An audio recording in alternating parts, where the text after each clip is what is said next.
হঠাৎ করে শেখ হাসিনা ফ্যাসিস্ট হয়ে গেলেন, দুর্নীতিবাজ হয়ে গেলেন, এতে আওয়ামী লীগের শেষ হবে না।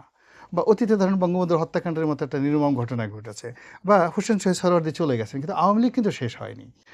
এই যে আওয়ামী লীগ শেষ হয়নি, এই কারণ হলো যে আইডিওলজিটা ধারণ করে গেছে। আপনি এখন একটা রিকশাওয়ালার কাছে যান, সে শেখ হাসিনার জন্য কাঁদবে, আপনি এটা বন্ধ করবেন কি করে?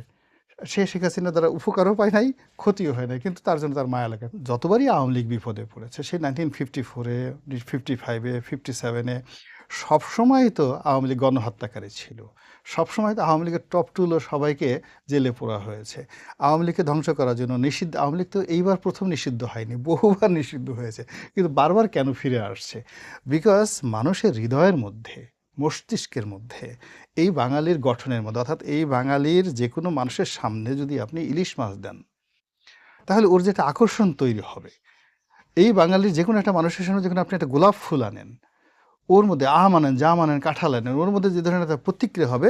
রাজনীতির মতাদর্শের ক্ষেত্রে যখন আওয়ামী লীগ যে কথাগুলো বলে, ওই কথাগুলো যখন আপনি ভাষণ আকারে, কথা আকারে মানুষের সামনে বলতে থাকেন, হাজার হাজার মেহনতি মানুষ, দরিদ্র মানুষ আপনার কথা মন্ত্রমুগ্ধের মতো শুনতে থাকবে।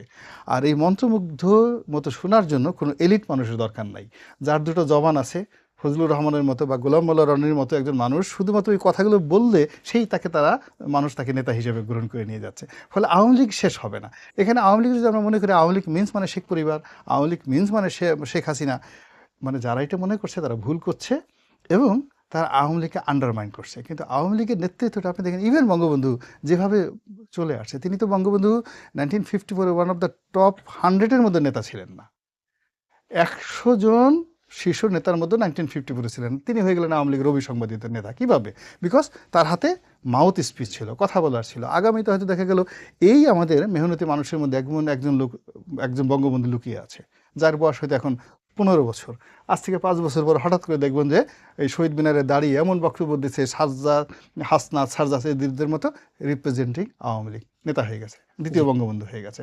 তো এই যে রাজনীতি, এই রাজনীতিটা কখনো জামাত তৈরি করতে পারেনি। আওয়ামী লীগ যা কিছু করেছে সারা পৃথিবীতে হাজার হাজার বছর ধরে এই সেম ক্যাটাগরির রাজনীতি করে হাজার হাজার বঙ্গবন্ধু হাজার হাজার বছর ধরে এই পৃথিবীর মাশরিক থেকে মাগরিব পর্যন্ত অসংখ্য ইতিহাস তৈরি করে